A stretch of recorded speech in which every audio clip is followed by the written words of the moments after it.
Daily star के office में आग की नई तस्वीरें सामने आई हैं। यहां तक कि मीडिया हाउसेस में जिस तरीके से हमले हुए, आग की लपटों से कैसे डेली स्टार ऑफिस गिर गया, ये उसी की तस्वीर है। ऑफिस के बाहर जिहादी कट्टरपंथियों की भारी भीड़ और इसी भीड़ के बीच सामने जलती इमारत जो एक मीडिया हाउस है। ऑफिस के बाहर जिहादी कट्टरपंथियों की ये भीड़।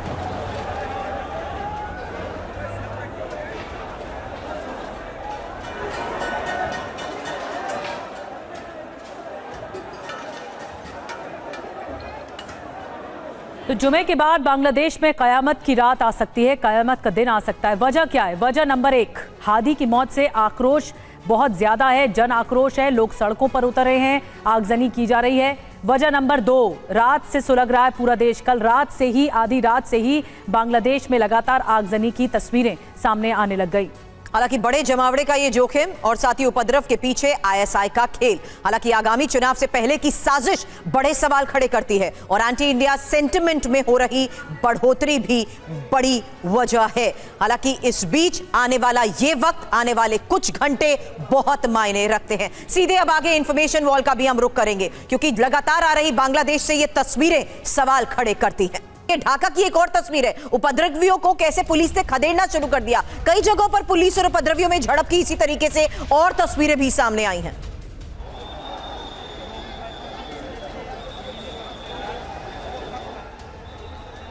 एक और बड़ी खबर है, बांग्लादेश में हिंदुओं के खिलाफ जिहादी हिंसा फैलाई जा रही है। हिंदू युवक को पेड़ से लटकाकर आग लगा दी गई, जिंदा जला दिया गया। युवक की हत्या के दौरान कट्टरपंथी नारे लगे।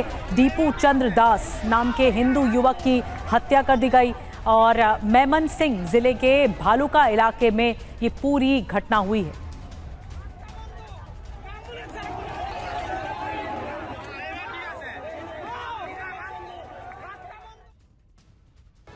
दत्ता सर, मैं आपके पास आ रही हूँ, फिर हमारे साथ जो अमेरिका से जुड़ी हुई हैं मेहमान, उनके पास चलेंगे, शहनारा जी। लेकिन दत्ता सर, आप इन तस्वीरों को देखकर क्या कहेंगे? इस वक्त बांग्लादेश के जो हालात हैं, क्या वहाँ पर बड़े एक्शन की ज़रूरत नहीं है? क्या सेना वहाँ पर उतरेगी पूरी तरह से कैप्चर करने को लेकर? क्या यूनुस सरकार इस कदम को उठाने में कामयाब होंगे? क्योंकि पुलिस ने 37 लाख का इनाम घोषित किया है।